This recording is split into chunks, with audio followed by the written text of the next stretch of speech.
স্বাগত ডিবিসি সংবাদে আপনাদের সাথে আছি আমি জান্নাত সাথী। এবার জানাবো খবরের বিস্তারিত। সাবেক প্রধানমন্ত্রী শেখ হাসিনা ছাড়াও সাবেক স্বরাষ্ট্রমন্ত্রী আসাদুজ্জামান খান কামাল ও সাবেক আইজিপি চৌধুরী আব্দুল আল মামুনের বিরুদ্ধে জুলাই গণহত্যার মামলার তদন্ত শেষ হয়েছে। তাদের বিরুদ্ধে গণহত্যার প্রমাণ পাওয়া গেছে বলেও জানানো হয়েছে। আজ ট্রাইব্যুনালে তদন্ত প্রতিবেদন জমা দেওয়া হবে। এর আগে শুক্রবার ফেসবুক পোস্টে chief prosecutor advocate Tajul Islam জানিয়েছিলেন, তদন্ত রিপোর্ট হাতে পাওয়ার পর আনুষ্ঠানিক অভিযোগ দাখিলের মাধ্যমে শেখ হাসিনার আনুষ্ঠানিক বিচার শুরু হবে। গেল বছরের জুলাই আগস্টে গণঅভ্যুত্থানের সময় সংঘটিত গণহত্যার ঘটনায় মানবতা বিরোধী অপরাধের অভিযোগে দায়ের করা মামলায় অভিযুক্ত তারা। সাবেক প্রধানমন্ত্রী শেখ হাসিনা ছাড়াও সাবেক স্বরাষ্ট্রমন্ত্রী আসাদুজ্জামান খান কামাল ও সাবেক আইজিপি চৌধুরী আব্দুল আল মামুনের বিরুদ্ধে জুলাই গণহত্যার মামলার তদন্ত শেষ হয়েছে। এ নিয়ে আরও জানাতে ট্রাইব্যুনাল থেকে সরাসরি যুক্ত হয়েছেন সহকর্মী মিজান আহমেদ। তার কাছ থেকে জানবো বিস্তারিত। মিজান, কখন প্রতিবেদন পেশ করা হতে পারে, আর তদন্ত রিপোর্ট দাখিল হওয়ার পর আনুষ্ঠানিক বিচার কাজের প্রক্রিয়া নিয়ে কি তথ্য আছে আপনার কাছে, সব মিলে জানাবেন। সাথী, যেমনটি আপনি দর্শকদের জানাচ্ছিলেন, কিছুক্ষণ আগেই কিন্তু আমরা প্রসিকিউশনের পক্ষ থেকে জানতে পেরেছি এরই মধ্যে আন্তর্জাতিক অপরাধ ট্রাইব্যুনালের জুলাই আগস্ট গণহত্যা মামলার সবচেয়ে আলোচিত যেই মামলা রাষ্ট্র বনাম শেখ হাসিনা, এবং সেই মামলার তদন্ত প্রতিবেদন কিন্তু তদন্ত সংস্থা আন্তর্জাতিক অপরাধ ট্রাইব্যুনালের প্রসিকিউশন টিমের কাছে দায়ের করেছে। এবং কিছুক্ষণ পরই আন্তর্জাতিক অপরাধ ট্রাইব্যুনালের চিফ প্রসিকিউটর এই তদন্তের বিষয়ে সার্বিক তথ্য হয়তো গণমাধ্যমের কাছে, সারা দেশবাসীর কাছে তুলে ধরবেন। এবং আলোচিত এই মামলায় শেখ হাসিনার সাথে অপরাপর দুজন আসামি রয়েছেন, যেমনটি আপনি দর্শকদের একটু আগে জানিয়েছেন। আসাদুজ্জামান খান কামাল এবং আসাদুজ্জামান খান কামাল রয়েছেন, এবং সাথে রয়েছেন সাবেক পুলিশ মহাপরিদর্শক চৌধুরী আব্দুল আল মামুন। এবং এই মামলার যে পরবর্তী যে প্রক্রিয়া, যে তথ্যটি আপনি জানতে চেয়েছেন, যে এই মামলার যে তদন্ত প্রতিবেদন রাষ্ট্রপক্ষ পেল, রাষ্ট্রপক্ষ এই তদন্ত প্রতিবেদনটি চুলচেরা বিশ্লেষণ করবেন এবং এখানে তারা পরিমার্জন করবেন এবং তারা আরও সংক্ষিপ্ত আকার করবেন, এবং পরবর্তীতে তারা এটি আন্তর্জাতিক অপরাধ ট্রাইব্যুনালে ফর্মাল চার্জ হিসেবে দাখিল করবেন। তারপর সেই ফর্মাল চার্জের আনুষ্ঠানিক শুনানির পর সুনির্দিষ্ট কোন কোন অভিযোগে বিচার শুরু হবে, সেই বিষয়টি শুরু হবে আনুষ্ঠানিক চার্জ গঠনের মধ্য দিয়ে। এবং আনুষ্ঠানিক অভিযোগ গঠনের পরই কিন্তু এই মামলার শুনানি শুরু হবে, এবং শুনানির প্রথম ধাপে সাক্ষীদের উপস্থাপন করা হবে রাষ্ট্রপক্ষ থেকে, এবং পরবর্তী ধাপে আসামিপক্ষ সেই সাক্ষীদের জেরা করবেন। এর পরবর্তীতে আসামিপক্ষ থেকেও সাক্ষী উপস্থাপন করা হবে, রাষ্ট্রপক্ষ সেই সাক্ষীদের জেরা করবেন। এই সাক্ষী উপস্থাপনের প্রক্রিয়া শেষ হওয়ার পর যেই যুক্তিতর্কের প্রক্রিয়া, সেই যুক্তিতর্কের প্রক্রিয়া শুরু হবে। অর্থাৎ আর্গুমেন্টে দুই পক্ষ তাদের আইনি অবস্থান ব্যাখ্যা করবেন এবং এই অভিযোগের বিষয়ে তাদের অবস্থান তুলে ধরবেন। এই আর্গুমেন্ট শেষ হওয়ার পরে কিন্তু মামলাটি চূড়ান্ত পর্যায়ে, অর্থাৎ রায়ের জন্য আদালত দিন ধার্য করবেন। তো এই হচ্ছে বিচারিক প্রক্রিয়া। আপনার মাধ্যমে দর্শকদের জানাতে চাই যে জুলাই আগস্টের যে নির্মম গণহত্যা, সেই গণহত্যায় কিন্তু আন্তর্জাতিক অপরাধ ট্রাইব্যুনাল প্রসিকিউশন আমাদের জানিয়েছিল যে এরই মধ্যে তারা কিন্তু 1000 ব্যক্তির জবানবন্দি নিয়েছেন, এবং এর পাশাপাশি 2000-এর মতো ভিডিও ফুটেজ তাদের কাছে রয়েছে। সবশেষ কী তথ্য রয়েছে আজকের তদন্ত প্রতিবেদনে, আনুষ্ঠানিক ব্রিফিংয়ের পরে আপনার মাধ্যমে দর্শককে জানাতে পারবো। এই ছিল সবশেষ তথ্য। ফিরে যাচ্ছি স্টুডিওতে সাথে আপনার কাছে। নিশ্চয়ই মিজান, আপনি থাকুন, পরবর্তীতে নিশ্চয়ই আরও তথ্য জানবো আপনার কাছ থেকে। ধন্যবাদ। রপ্তানিতে তৈরি পোশাক খাতের অবদান প্রায় 84%। বৈদেশিক মুদ্রা আয়ের অন্যতম উৎস হওয়ার পরও দিনের পর দিন অনেকটাই উপেক্ষিত এই খাত। প্রায় 40 লাখেরও বেশি মানুষের কর্মসংস্থান সৃষ্টিকারী এই খাত এখন ভুগছে জ্বালানি সংকটে, আর উদ্যোক্তারা আছেন নিরাপত্তাহীনতায়। ব্যবসায়ীদের অভিযোগ, নানা সংকট থাকায় পোশাক খাতের সাফল্য রয়ে যায় লোকচক্ষুর আড়ালে। চলতি অর্থবছরের 10 মাসে দেশের মোট রপ্তানি আয়ের $3,264 কোটি, বা প্রায় 81% এসেছে তৈরি পোশাক খাত থেকে। যদিও উদ্যোক্তারা বলছেন, গেল কয়েক বছর ধরেই পোশাক খাতে রয়েছে তীব্র জ্বালানি সংকট। আমাদের যথেষ্ট জ্বালানির ব্যবস্থা করতে হবে, আমাদের প্রাকৃতিক গ্যাস যেটা আমরা নির্ভরশীল, গ্যাসের ব্যবস্থা করতে হবে, বিদ্যুতের ব্যবস্থা করতে হবে, উন্নত দেশগুলোর মতো বিদ্যুতের ব্যবস্থা করতে হবে, বিনিয়োগ আনার জন্য, বিনিয়োগ স্থাপন করার জন্য, কর্মসংস্থান বাড়ানোর জন্য।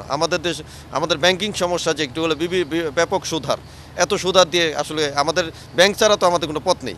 সেখান থেকে আমাদের ফাইন্যান্স নিয়ে ব্যবসা করে আমরা ভালো ব্যবসায়ীরাও এখানে আসলে ঋণ পরিশোধ করতে আমরা হিমশিম খেতে হয়। এখানে যাতে ওয়ান স্টপ সার্ভিস হয়, এখানে নির্ভুলভাবে নির্ভেজালভাবে একটা প্রতিষ্ঠান ট্রেড লাইসেন্স থেকে শুরু করে সকল কাজকর্ম ওয়ান স্টপ সিঙ্গাপুরে যেভাবে হয় সেই ব্যবস্থাগুলো আমাদের করে দিলে সমগ্র জনগণ এই শিল্পের মাধ্যমে উন্নত সেই সুবিধাটা পাবে এবং দেশ আরও অনেক বেশি উন্নত লাভ করবে।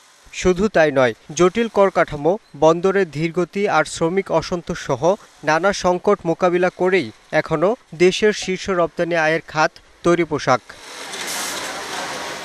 সংকটে থাকা এই খাতই ভাগ্য বদলে দিয়েছে প্রায় 40 লাখ মানুষের। এ খাতের দক্ষ ও অদক্ষ সবার জীবনেই লেগেছে পরিবর্তনের হাওয়া। 9 বছর থেকে এখানে চাকরি করতেছি। আমাদের কোম্পানি থেকে আমাদেরকে অনেক সুযোগ সুবিধা দেওয়া হয়। আমার দুটি ছেলে দুটি ইংলিশ মিডিয়ামে লেখাপড়া করতেছে। এখানকার কাজের পরিবেশ অনেক ভালো। আমি এখানে চাকরি করি, আমার মা চাকরি করে, সবাই মিলে বেতন পাই। অনেক ভালো কাজের পরিবেশ। পড়ালেখা করে শেষ করে এখন বেকারত্ব জীবন, কি করব, কিছু না কিছু তো করা লাগবে, তার জন্য গার্মেন্টস লাইফটা বেছে নিছি। এই স্যালারিতে আমার সংসার এবং ছেলে মেয়ে লেখাপড়া সুন্দরভাবে চলছে। অতি তাড়াতাড়ি এখান থেকে কাজ শিখা উপরে ওঠার রাস্তা আছে। আগে ছিলাম হেল্পার থেকে আয়রনম্যান থেকে অপারেটর থেকে সুপারভাইজার থেকে লাইন চিফ আমি এখন প্রোডাকশন এক্সিকিউটিভ। শ্রম নির্ভর পোশাক খাতে কাজের সুযোগ আছে সব বয়সী নারী পুরুষের। শিল্প এলাকাগুলোতে পোশাক কারখানা ঘিরে গড়ে উঠেছে নানা অর্থনৈতিক কর্মকাণ্ড। গার্মেন্টস শ্রমিক যারা আছে তারাই আমাদের 90% কাস্টমার। শ্রমিকের আছে বলে আজকে এই দোকান এখানে আছে, নাইতো এত দোকান থাকতো না এই জায়গাত, আমরাও থাকতে পারতাম না। চলাচলের জন্য রাস্তা ছিল না। গার্মেন্টস ফ্যাক্টরি হওয়ার কারণে আমাদের এলাকায় মনে করেন যে আমরা নিজেরা স্বচ্ছ, প্লাস আমার বাসার যারা ভাড়াটি আছে তারা 90% হচ্ছে গার্মেন্টস শ্রমিক। সকাল 7টা থেকে শুরু হয়, কারণ গার্মেন্টস শুরু হতো 8টা থেকে, 7টা থেকে বেচাকেনা শুরু হয়, পাশাপাশি রাত 10টা 11টা পর্যন্ত ভালোই বেচাকেনা চলে। উদ্যোক্তাদের দাবি পোশাক খাত নারী ক্ষমতায়নে গুরুত্বপূর্ণ ভূমিকা রেখেছে। আমাদের সমাজে নারী কিন্তু অবহেলিতই ছিল। তো আজকে আমাদের বাংলাদেশের এই সমাজে এই যে নারীর স্বনির্ভরতার যে জায়গাটা, এটা কিন্তু আমাদের আরএমজি সেক্টর দিয়েই এসেছে। কারণ এই আরএমজি সেক্টরে আমরা যখন অপারেটর নিয়োগ করি তখন কিন্তু আমরা ওই শিক্ষার ব্যাপারটা অত যাচাই বাছাই করি না, যেটা আমাদের স্কুলিংয়ের সুযোগ আমাদের নারীদের ওরকমভাবে ছিল না। আর সর্বোপরি আমাদের বাংলাদেশের আর্থসামাজিক সহ জনগণের যে জীবনযাত্রার মান, এখনও গার্মেন্টসে যেই সম্ভাবনাটা আছে যে এটা দিয়ে যেটা সম্ভব, আসলে এটা অনেক। আমরা নিয়ার ফিউচারে কিন্তু এরকম একটা প্ল্যাটফর্ম পাবো না 7-8 বছরের মধ্যে, যেটা গার্মেন্টস দিয়ে যেটা পাবো আর কি। বিপুল কর্মসংস্থান সৃষ্টি করে সমাজ পরিবর্তনে উল্লেখযোগ্য অবদান রাখলেও শিল্প মালিকদের দাবি এ খাত বরাবরই সরকারের কাছে উপেক্ষিত। আমাদের ইন্ডাস্ট্রিতে তো অনেক চ্যালেঞ্জ। আমরা যেটা সরকারের কাছে চাই যে আগামী 10-15 বছরের জন্য আমাদেরকে একটা লং টার্ম পলিসি দিয়ে দিবে, যেখানে তারা স্পষ্ট করে বলে দিবে গ্যাসের মজুদ কত আছে, গ্যাসের রেট কত হবে, ইনফ্লেশন কত হবে, অ্যাটলিস্ট প্রসপেক্টিভ ইনফ্লেশন কত হবে সার্বিকভাবে। কারণ আমরা ঘুম থেকে উঠে একদিন দেখি যে শ্রমিকের বেতন বেড়ে গেছে, পরের দিন উঠে দেখি ব্যাংকের ইন্টারেস্ট বেড়ে গেছে, তারপরে উঠে দেখি যে আমাদের ফ্যাক্টরিতে গ্যাস নাই। এত সমস্যার মাঝে কিন্তু তারপরে আগে আমার ফ্যাক্টরি থেকে সিলেটে চট্টগ্রামে যেতে, আমাদের পোর্টে যেতে লাগতো 6 ঘন্টা। এখন রাস্তা বড় করা হয়েছে কিন্তু লাগে 10 ঘন্টা। কিসের জন্য? আমি 250 কিলোমিটার পথ যেতে আমার 10 ঘন্টা সময় লাগবে, এই যুগে তো এটা সম্ভব না। উদ্যোক্তারা বলছেন পোশাক শিল্পে বিশ্বের সেরা 100টি কারখানার মধ্যে 52টি আছে বাংলাদেশে। এ শিল্পের সংকট নিরসনে সরকার আরও আন্তরিক হলে এ খাতে বিপুল পরিমাণ কর্মসংস্থান সৃষ্টি করা সম্ভব, যার মাধ্যমে বদলাতে পারে আরও লাখো মানুষের জীবনের গল্প। Yusuf Rana, DBC news, Dhaka. কয়েকদিনের তীব্র তাপদাহের পর রবিবার রাতে রাজধানীসহ দেশের বিভিন্ন স্থানে বৃষ্টি হয়েছে। তাপমাত্রা 4 ডিগ্রি সেলসিয়াস কমেছে বলে জানিয়েছে আবহাওয়া অফিস, যা কিছুটা হলেও স্বস্তি এনেছে রাজধানীবাসীর মাঝে।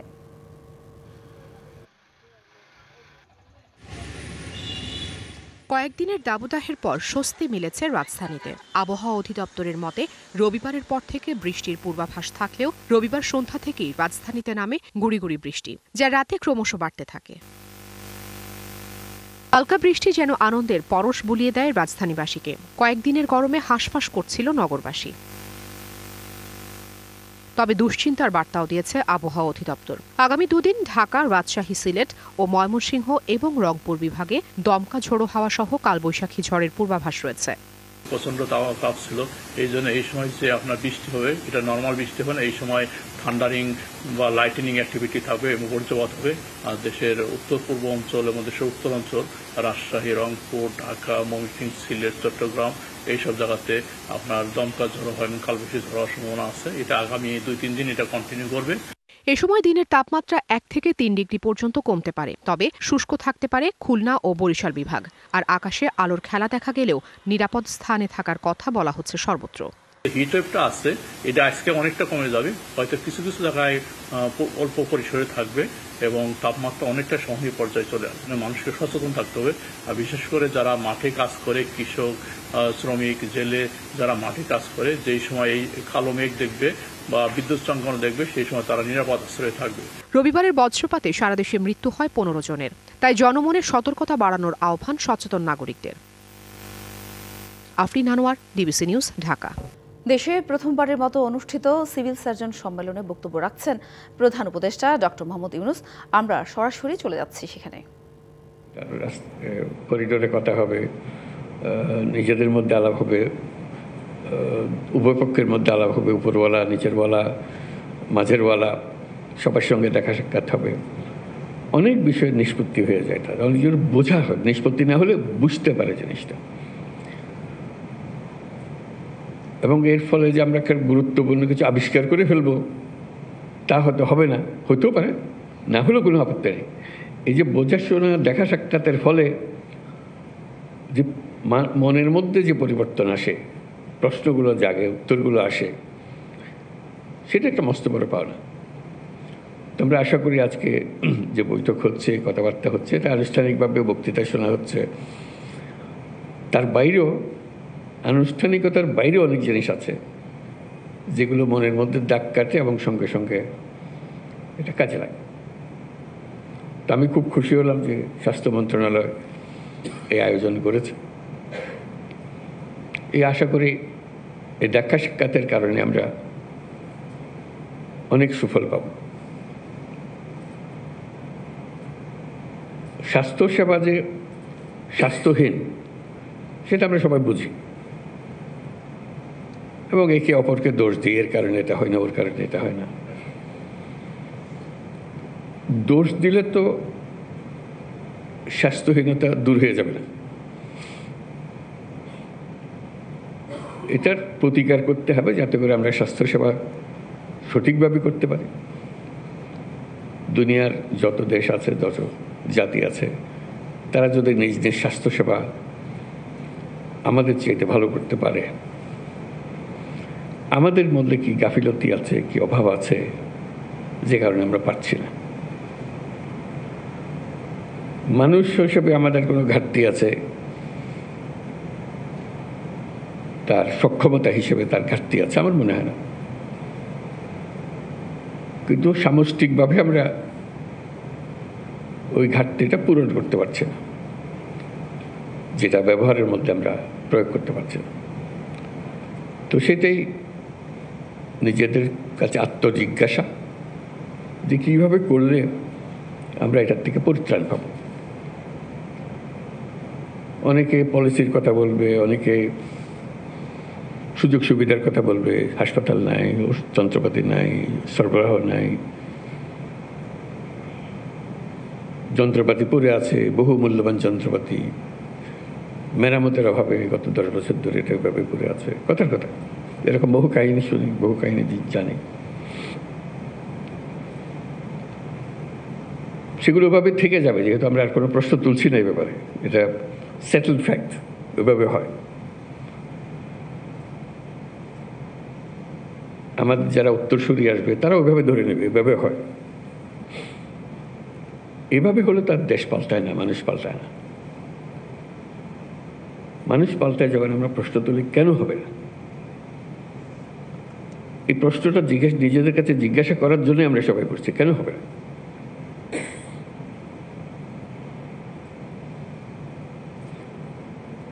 আমাদের কি কিছু অভাব আছে মানুষ হিসেবে? আমরা কি অধম একটা জাতি? আমাদের সমস্ত কিছু আইন কাঠামো, নীতিমালা, যন্ত্রপাতি, দালান, যা কিছু আছে তা দিয়ে কি এর চেয়ে ভালো কিছু করা যাবে না, এরকম মনে হয়? জেলায় জেলায় সংকট সমস্যা, তা থেকে উত্তরণের চ্যালেঞ্জ আর সম্ভাবনার কথা তুলে ধরতে চলছে ডিবিসি এক্সপ্রেস। বিশেষ এই আয়োজনে মতামত থাকছে তৃণমূল থেকে শুরু করে নীতি নির্ধারকদের। ডিবিসি এক্সপ্রেস আজ সারাদিন আছে কুষ্টিয়ায়। ডিবিসি নিউজের বিশেষ আয়োজন ডিবিসি এক্সপ্রেস, আজ সারাদিন আছি এই কুষ্টিয়া। কুষ্টিয়া জেলায়। এখানে যে সমস্যাগুলো রয়েছে এই জেলাটির তার মধ্যে যে গুরুত্বপূর্ণ প্রধান সমস্যা বলা যায় সেটা হচ্ছে কুষ্টিয়া সুগার মিল বন্ধ হয়ে যাওয়ার কারণে কিন্তু আসলে শ্রমিক থেকে শুরু করে যারা কর্মকর্তা রয়েছেন তারা কিন্তু বিপাকে পড়েছেন, এবং কি যারা রিটায়ারমেন্টে গিয়েছেন, অবসরে গিয়েছেন, তারা কিন্তু আসলে পেনশনের যে টাকাটা সেটা এখন পর্যন্ত পায়নি। তবে তাদের যে মূল দাবি, প্রাণের দাবি, সেটা হচ্ছে এই পিছনে যে সুগার মিলটি দেখতে পাচ্ছেন সেই সুগার মিলটি আবার পুনরায় চালু করার প্রাণের দাবি তাদের প্রত্যেকের। তো সেই সমস্ত মানুষ আসলে আমাদের সঙ্গে এই মুহূর্তে যুক্ত আছেন। প্রত্যেকেই ডিবিসি এক্সপ্রেসের আপনাদেরকে স্বাগত জানাচ্ছি। শুরুতে একটু আপনাদের কাছ থেকে একটু জানতে চাই যে এই যে সুগার মিলটা বন্ধ হয়ে যাওয়াতে কতটা সমস্যা পড়তে হয়েছে বা আপনাদের কী দাবি রয়েছে?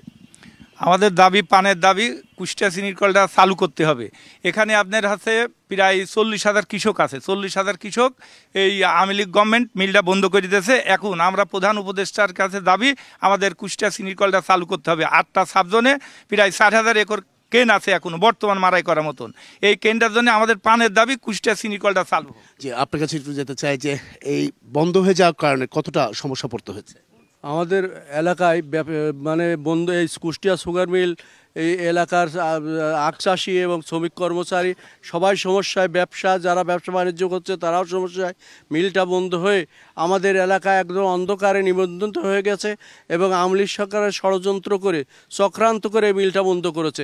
এখনও 70,000 মেট্রিক টন সব সময় আমাদের মিলে আছে। যে কোনো মুহূর্তে আমরা 3 মাস মিল চালাতে পারবো এই বলে। অসংখ্য ধন্যবাদ। এখানে আমার পাশে আরও কয়েকজন আছেন, আমি একটু কথা বলতে চাই আপনাদের সঙ্গে। তারা তো অনেক ধরনের সমস্যার কথা বললো। এক্ষেত্রে এই সুগার মিলটা বন্ধ হয়ে যাওয়া বেকারত্ব বেড়েছে কিনা, কর্মসংস্থানের অভাব রয়েছে কিনা একটু বলবেন? এই সুগার মিল একেবারে বন্ধকৃত মিল এবং চালুকৃত মিলের মধ্যে 3 নম্বর একটা মিল, সম্ভাবনার একটা মিলকে বিগত সরকার গায়ের জোরে বন্ধ করে দিয়েছেন। এবং আজকাল ডিজিটাল দূরবীনে অনেক কিছু ধরা পড়ছে, কিন্তু কুষ্টিয়া চিনি কলের সমস্যা এই দূরবীনে ধরা পড়ছে না। আজকে শ্রমিকরা আমরা অসহায়, আমাদের অবসরের টাকা পাচ্ছি না, আমাদের ছেলেমেয়েরা ওষুধ কিনতে পারতেছে না, কাপড় দিতে পারতেছি না।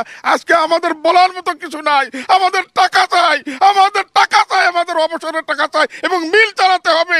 এই মিল চালাতে হবে, এই মিল চালাতে হবে, সম্ভাবনাময়ী চালাতে হবে, এটাই আমাদের প্রাণের দাবি। যে আমি আপনার কাছে একটু জানতে চাই যে আসলে বেকারত্ব বেড়েছে কিনা এই মিলটা বন্ধ হয়ে যাওয়ার কারণে, বা আপনাদের নতুন প্রজন্ম তারা আসলে কি করবেন? ধন্যবাদ আপনাকে। অবশ্যই মিলটা বন্ধ হওয়ার পর এলাকায় বেকারত্ব বেড়েছে, চাষিদের আর্থিক ক্ষতি হয়েছে, এই এলাকার বাজারঘাটে আর্থিক সংকট বেড়েছে। যেহেতু এই মিলটা যখন ছিল তখন এখান থেকে 10 থেকে 15 কোটি ট্রানজ্যাকশন হতো, এই ট্রানজ্যাকশন বন্ধ হয়ে গেছে, বেকারত্ব বেড়েছে। এলাকাতে মিল বন্ধ হওয়ার কারণে ধরেন অবৈধ অনেক কিছু কাজে অনেক ইয়ং জেনারেশন উত্তেজিত হয়ে গেছে। অতএব আমরা চাই এই মিলটা অত্যন্ত সম্ভাবনা মিল, এবং এই মিলের যতগুলি চাষি এবং ল্যান্ড আছে এই ল্যান্ড দিয়ে আখ উৎপাদন করে এই মিলের চাহিদা পূরণ করা যাবে। এই মিলটা চললে শুধুমাত্র কুষ্টিয়া না, কুষ্টিয়া, ঝিনাইদহ, মেহেরপুর, জাহাজবাড়ি 4টা ডিস্ট্রিক্টের প্রাণকেন্দ্র এইটা। এই মিলটা চালালে সরকার লাভবান হবে, জনগণ লাভবান, প্রত্যেকেই লাভবান হবে এবং কি অর্থনৈতিকভাবে এগিয়ে যাবে। তো অর্থনৈতিকভাবে যে পিছিয়ে যাচ্ছে এই সুগার মিলের কারণে, সেটা আসলে কিভাবে দেখছেন আপনারা? মানে কতটা বা উপদেষ্টা বা এই ধরনের কারোর সাথে কথা হয়েছে কিনা, সংশ্লিষ্ট কারোর সাথে কথা হয়েছে? বিসমিল্লাহির রহমানির রহিম। আমরা ইতিমধ্যে মানববন্ধন করছি, একটু দ্রুত শেষ করতে। জি, আমরা মানববন্ধন করছি, ডিসি স্যারের সাথে আমরা কথা বলছি, হেড অফিসে স্মারকলিপি দিয়েছি।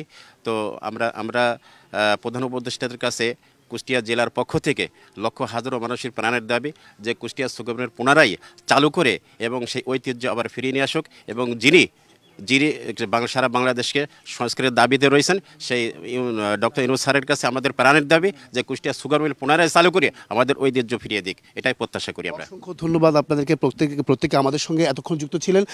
পরবর্তীতে আসলে যে পরবর্তী খবর দুপুর 2টা সংবাদ, দুপুর 2টা, সেটা আসলে যাওয়ার চেষ্টা করবো বা তুলে ধরার চেষ্টা করবো। শিক্ষার মান উন্নয়নে কতটা এগিয়ে আছে এই কুষ্টিয়া জেলায়, সেসব বিষয় তুলে ধরার চেষ্টা করবো। সঙ্গে থাকুন ডিবিসি এক্সপ্রেসের। ডিবিসি নিউজের সংবাদগুলো পড়তে ভিজিট করুন dbcnews.tv আর ভিজিট করুন ডিবিসি নিউজের ফেসবুক পেজ এবং ইউটিউব চ্যানেল। ডিবিসির সঙ্গেই থাকুন 24 ঘন্টা।